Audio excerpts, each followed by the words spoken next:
अब आते हैं मेरा मेन टॉपिक पे कि बिहेवियर कैसे हमारे फाइनेंस को इम्पैक्ट करता है।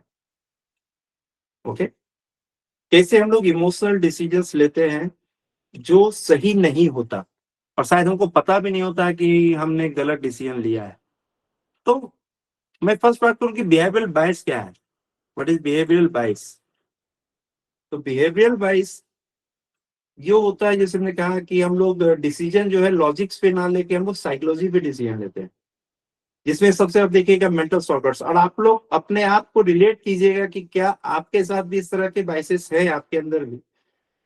जैसे मेंटल शॉर्टकट्स क्या होता है ना कि जैसे किसी फाइनेंशियल डिसीजन को लेने के लिए बहुत सारे इनपुट्स और बहुत सारे इंफॉर्मेशन का रिक्वायर्ड होता है।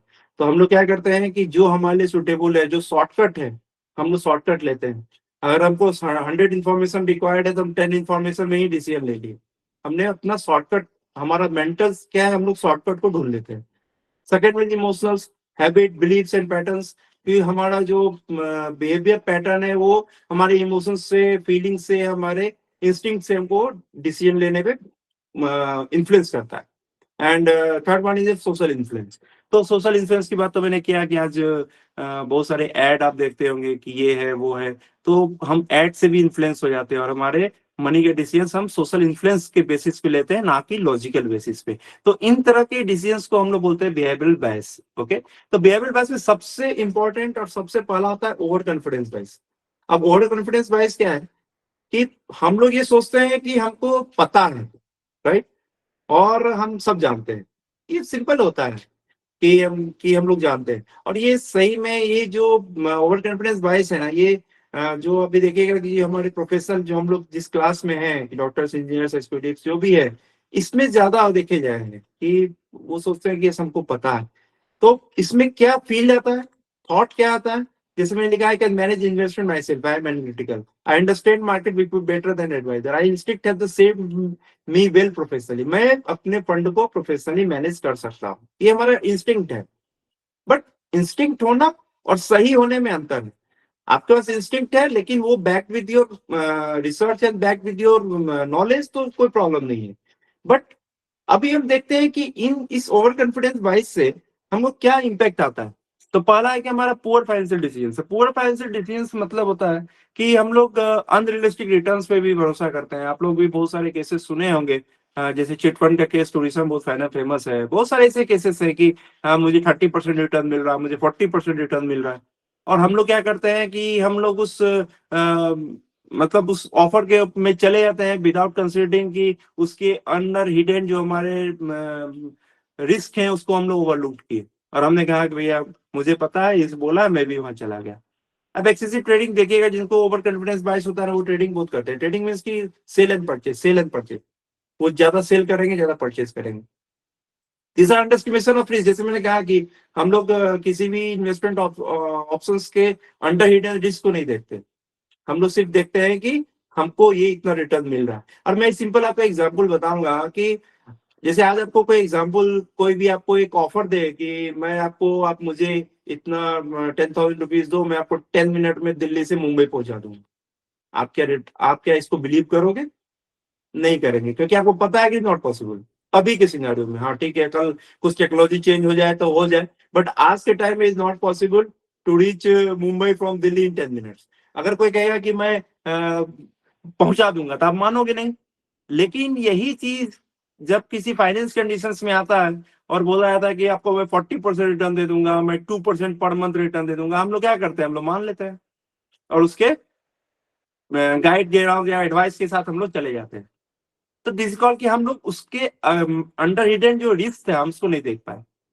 अब दूसरा अंडर डाइवर्सिफिकेशन और ओवर डाइवर्सिफिकेशन। अब डाइवर्सिफिकेशन का मतलब क्या होता है? डाइवर्सिफिकेशन का सिंपल मीनिंग है कि हमारा इन्वेस्टमेंट डिफरेंट एसेट क्लास में होता है। एसेट क्लास में बताऊंगा कि एसेट क्लास क्या होता है।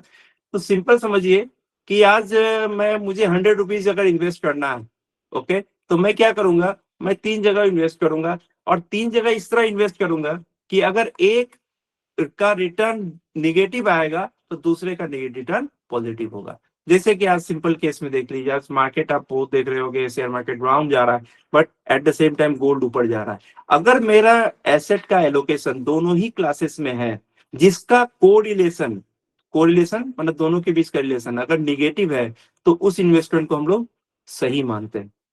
तो हमारा इन्वेस्टमेंट कैसा होना चाहिए, डाइवर्सिफाइड होना चाहिए। डाइवर्सिफाइड मतलब हमको डिफरेंट एसेट क्लास में लगाना है जिसका correlation coefficient is negative, means एक बढ़ेगा तो दूसरा घटेगा। ओके, तो हमारा इन्वेस्टमेंट का पर्पस होना चाहिए। तो जब ओवर कॉन्फिडेंस बाइस में हम जाते हैं ना, तो हम लोग का इन्वेस्टमेंट आइदर अंडर डाइवर्सिफिकेशन होता है या ओवर डाइवर्सिफिकेशन हो जाता है। अनरियलिस्टिक रिटर्न जो मैंने यहाँ पे एक्सप्लेन किया आपको कि अनरियलिस्टिक रिटर्न एक्सपेक्टेशन हम लोग मान के चलते हैं कि 30% 40% रिटर्न हमको मिल जाएगा इन्वेस्टमेंट में, वो अनरियलिस्टिक है। और ड्यू टू शॉर्ट कॉन्फिडेंस बाइस हम लोग बजटिंग, इंश्योरेंस और इमरजेंसी फंड्स को भी हम लोग इग्नोर कर देते हैं। तो आप लोग समझिए, आप लोग अपने आप एनालाइज कीजिएगा कि क्या ये बाइस आपके अंदर भी है। Okay, second is bias due to inertia and fear, और सिंपली इज पैरालिसिस ट्विंस, इसको बोलता है पैरालिसिस ट्विंस। पैरालिसिस ट्विंस का मतलब क्या है कि ये आपके रिटर्न को एक स्ट्रक कर देता है। जैसे लॉस एवर्सन बाइस, जैसे फर्स्ट टर्म, एक्चुअली मैं एक ही चीज बोलूंगा कि कुछ टेक्निकल वर्ड मैं कोशिश करूंगा तो मैं बाईपास कर दूं, टेक्निकल वर्ड में ना बोलूं, बट फिर भी आप लोग टेक्निकल वर्ड को फोकस ना करें। जो मैं कंडीशंस बताऊंगा वो अपने में देखें कि ये हमारे में है क्या। ओके, जैसे मैं कहा लॉस एवर्सन बाइस, लॉस एवर्सन बाइस टेक्निकल वर्ड है, सिंपल ये मीनिंग है कि हम लोग क्या करते हैं कि लॉस ना हो इसके लिए हम लोग किसी भी इन्वेस्टमेंट में चले जाते हैं। जैसे सिंपल एग्जांपल है एफडी, आप लोग मैक्सिमम लोग इन्वेस्टमेंट किए होंगे एफडी में। हम एफडी में क्यों गए थे, अगर मैं आपसे पूछूं कि आप एफडी में इन्वेस्टमेंट क्यों किए थे, तो मैक्सिमम लोगों का ये आंसर होगा कि एफडी इज सेफ, क्योंकि बैंक का है एफडी में हमको मेरा principal is safe, right. Maximum लोगों का यही होगा आंसर, आई थिंक सो। तो इसमें क्या है कि मैं आपसे एक क्वेश्चन पूछता हूँ कि क्या एफडी सेफ है। अब मैं नेक्स्ट क्वेश्चन, क्या एफडी सेफ है, तो आप बोलोगे सर बैंक तो सेफ है।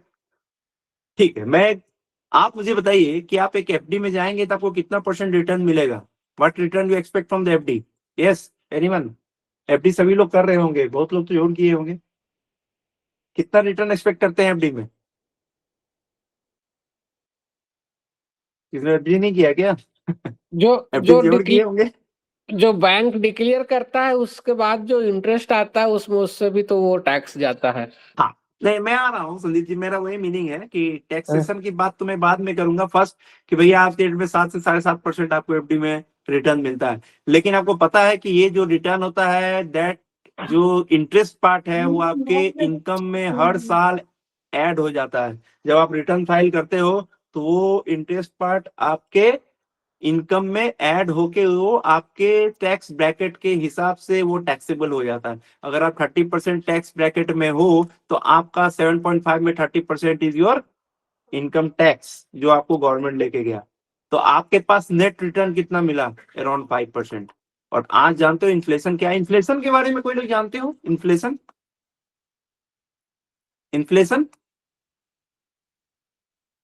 यस, इन्फ्लेशन क्या होता है? ओके, इन्फ्लेशन इज नथिंग कि हम लोग आज से अगर 5 साल पहले अगर कोई चीज को हम समझे कि कितने में हम लोग खरीद रहे थे और आज कितने में परचेज कर रहे हैं, डिफरेंस इज इन्फ्लेशन। जैसे आज से मान लेते हैं कि 5 साल पहले हम किसी भी सामान के लिए हम 100 रुपीज दे रहे थे और आज उसी सामान के लिए हम 120 रुपीज दे रहे हैं, तो जो डिफरेंस आया दैट इज द इन्फ्लेशन, कि किस रेट से हमारा कॉस्ट ऑफ परचेजिंग पावर जो है हमारे रुपीज का घट रहा है, राइट। आज 100 रुपए में जितना चीज खरीद पा रहे हैं, 5 साल के बाद 100 रुपए उतना चीज हम नहीं खरीद पाएंगे, दैट इज व्हाट इन्फ्लेशन। तो आप देखोगे कि हमारे एफडी में रिटर्न 5% आया और एवरेज इन्फ्लेशन जो 6% इंडिया का रहता है एवरेज। ओके, डिफरेंट कैटेगरी में डिफरेंट एसेट क्लास से डिफरेंट सेक्टर का इन्फ्लेशन अलग अलग होते हैं, एवरेज देखेंगे 6%। तो आप मुझे बताइए आपका जो फंड था एफडी में वो बढ़ा है कि घटा है? आपने देखा कि 5% में इंक्रीज किया, बट उसका परचेजिंग पावर तो घट गया। तो आपका फंड जो था वो घटा कि बढ़ा, इट इज सेफ और नॉट सेफ। तो अब क्वेश्चन आता है कि एफडी नहीं करना चाहिए, एफडी करना चाहिए, ऐसा नहीं कि एफडी नहीं करना चाहिए, बट मैं वही आ जाऊंगा कि सबसे पहले क्या करना चाहिए, आएगा आगे कि एफडी मेरे लिए किस फॉर्म के लिए मेरे एफडी है। मैं अगर एफडी शॉर्ट टर्म के लिए कर रहा हूं, मैं अपने एफडी को इमरजेंसी फंड्स के लिए रख रहा हूं, इट्स ओके। लेकिन आप एफडी अगर वेल्थ क्रिएशन के लिए कर रहे हो, एफडी अगर इन्वेस्टमेंट पर्पज से कर रहे हो, दैट इज रॉन्ग। ओके, और इससे क्या होता है कि हम लोग का हम सोचते हैं कि हमने लॉस को अवॉइड कर दिया, बट लॉस अवॉइड नहीं है। हमको दिख रहा है कि हमको 7.5% रिटर्न मिला, बट एक्चुअल रिटर्न हमारे इन्फ्लेशन से को बीट नहीं कर पा रहा। तो अल्टीमेटली हमारा परचेजिंग पावर हम लोग लूज किए अपने मनी का। अभी भी देखोगे कि इंडिया में हमारा 62% आज भी हमारा जो इन्वेस्टमेंट है वो एफडी, पेंशन फंड और स्मॉल सेविंग फंड में ही है।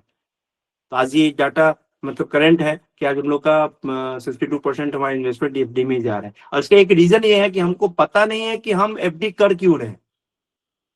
क्योंकि मैं एक ही चीज बोलता हूँ कि आप लोग जब भी मार्केट में जाते हो, मुझे कुछ भी चीज परचेज करना है, हम कोई भी अमाउंट जब स्पेंड करते हैं उसके बिहाइंड कुछ ना कुछ रीजन होते हैं। आप एग्रीड है?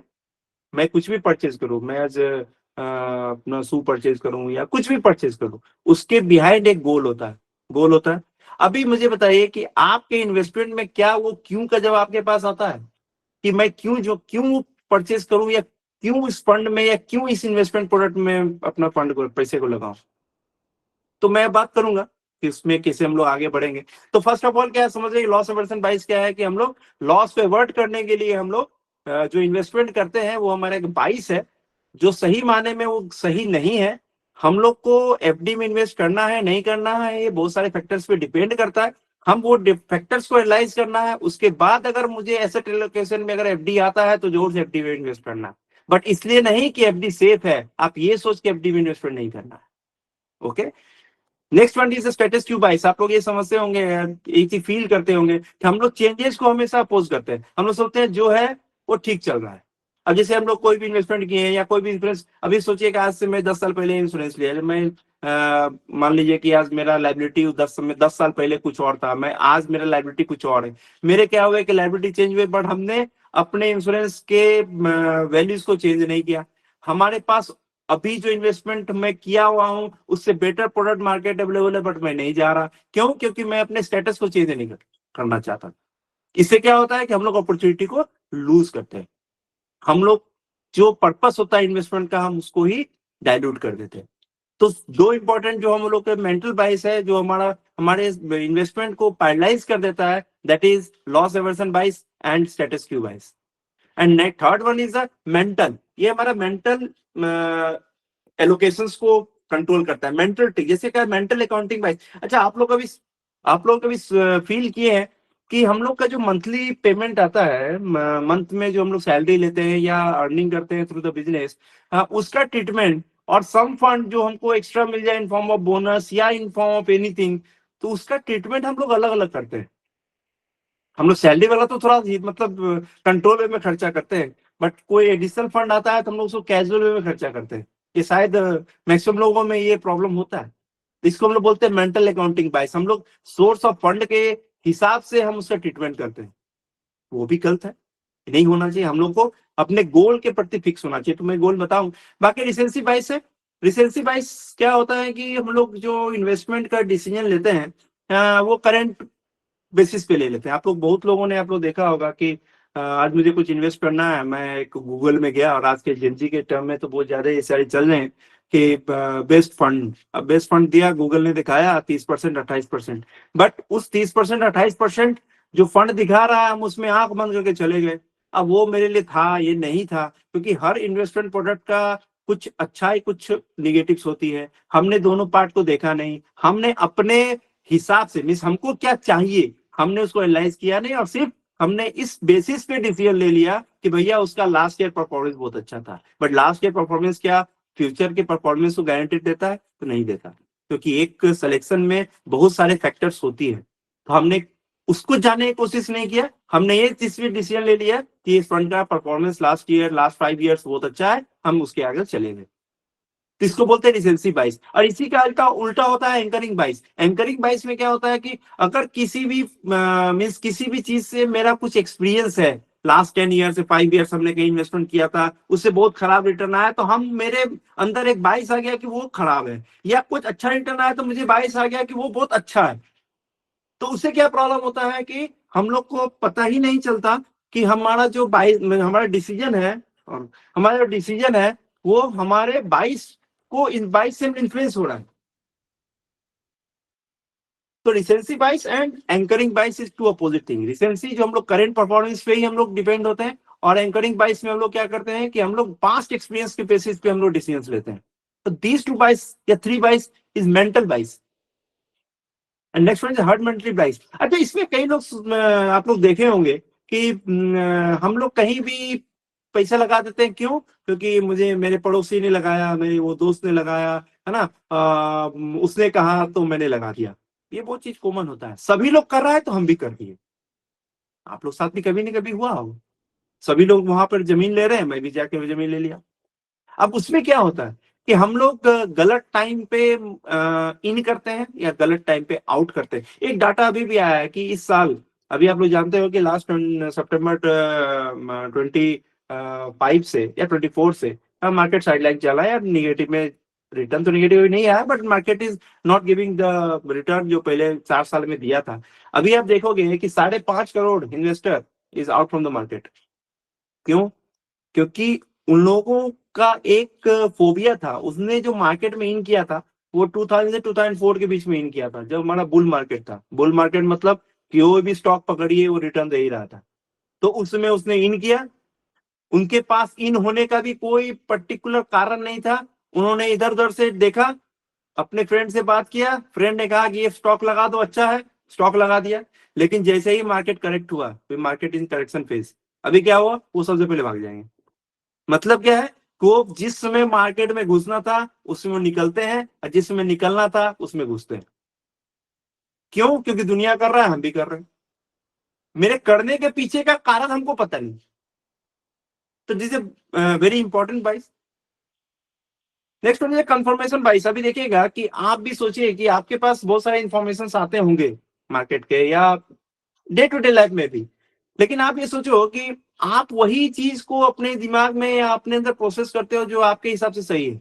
और वो सही क्या है? आपके परसेप्शन बेस्ड है, वो लॉजिक नहीं है। आपने किसी भी चीज को परसेप्शन क्रिएट किया, और उस परसेप्शन के हिसाब से आपने एक माइंडसेट क्रिएट किया, और अब आप जो भी इंफॉर्मेशन आपके पास आ रहा है, आप वही चीज सुनना चाहते हो जो आपके परसेप्शन के हिसाब से सही है। आप फील करोगे आप। और ये not only in case of personal finance, ये जो भी बाइसेस है, मैं तो कहूँ कि प्रोफेशनल लाइफ में भी हम लोग फील करते हैं। और आप फील करोगे ये सारे बाइसेस जो मैं बोला हूं, all effect your professional decisions also. तो आप ये कंफर्मेशन बाइस में क्या होता है कि हम लोग जो चीज सुनना चाहते हैं उसी बेस पे हम लोग डिसीजंस लेते हैं। हम लोग कोई भी एक्सपीरियंस या हम लोग का एक प्रोफेशनल एडवाइस को भी हम लोग निगलेक्ट करते हैं, क्योंकि हमारा परसेप्शन उसके अगेंस्ट होता है। तो इससे भी हम लोग को बहुत प्रॉब्लम होता है हमारे पर्सनल फाइनेंस में। Next one is the present बाइस। अभी मैक्सिमम लोग होता है कि हम लोग टूडेज कंफर्ट में हम लोग जीना चाहते हैं। आज हमारा लाइफस्टाइल, हमारा स्पेंडिंग, हमारे ये चीज हम लोग अभी के सोचते हैं कि दैट इज द एंड।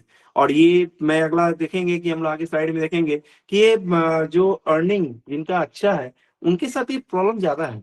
क्योंकि जब वो सोचते हैं कि सब कुछ तो हो रहा है, मतलब मुझे कोई पर्सनल फाइनेंस का रिक्वायरमेंट ही नहीं है, तो मैं समझाऊंगा कैसे उनके लिए भी जरूरी उतना ही है जितना एक लो इनकम वाले के लिए। क्योंकि personal finance and financial mindset का इनकम से बहुत रिलेशन नहीं है। इनकम और wealth creation is two different thing. एक अच्छे कमाने वाले, एक अच्छे इनकम वाले पर्सन भी मतलब फाइनेंशियली नॉट गुड। अभी मैं एक एग्जांपल दूंगा। मेरे एक पड़ोस में है, एक है मेरे फ्रेंड ही सर्किल में है। जब उनका भी कुछ जॉब का इशू हुआ, और आज से आई थिंक 6 मंथ्स पहले उनका living style is very lavish. उनके 2 डॉग हैं, वो तो उनके डॉग भी प्लेन पे ही घूमते थे। और आज उनके साथ ये पोजीशन है कि आज उनका ईएमआई देने के लिए भी उनको स्ट्रगलिंग। तो मीन्स व्हाट कि अर्निंग इज नॉट कि भैया हम अर्निंग हो रहा है तो मैं मुझे जरूरत नहीं है पर्सनल फाइनेंस का, और हम प्रेजेंट में जी रहे हैं, हमको टुमारो रियलिटी को हम देख ही नहीं रहे कि भैया आज जो मैं लिविंग स्टैंडर्ड मेंटेन कर रहा हूं एज पर माई इनकम, वो लिविंग स्टैंडर्ड हम कैसे अपने थ्रू आउट लाइफ में मेंटेन कर पाए। हम क्या करते हैं, टुडे में रहते हैं, टुमारो को सोचते ही नहीं। तो ये भी बहुत बड़ा प्रॉब्लम है हमारे पर्सनल फाइनेंस में कि हम लोग 2 डेज में रहना चाहते हैं, टुमारो के चैलेंजेस को जो हमारे पास आने वाले हैं आफ्टर द रिटायरमेंट भी हम उसको नहीं देखते, तो ये भी प्रॉब्लम है। अब ये सारे जो मैंने आपको बाइसेस बताया, अब इन सब बाइसेस के बेसिस पे हमारे माइंड में ना कुछ मिथ क्रिएट होते हैं, और वो मिथ हमारे डिसीजंस को इन्फ्लुएंस करता है। अभी जो मैंने आपको बताया ये बाइसेस, ये आप देखोगे जो बाइसेस से जो हमारे प्रॉब्लम्स जो दिख रहा है ना, आइसबर्ग आप देखे हो ना, आप ऊपर का जो पोर्शन है ना वो उतना ही दिख रहा है, बट प्रॉब्लम क्या ना, ये हमारे मिथ के चलते जो आइस अंदर है पानी के, वो ज्यादा प्रॉब्लमेटिक है। तो मैं आपको दिखाऊंगा कि हम लोग क्या क्या मेरे मिथ हमारे माइंड में क्रिएट होते हैं ड्यू टू दिस बाइसेस।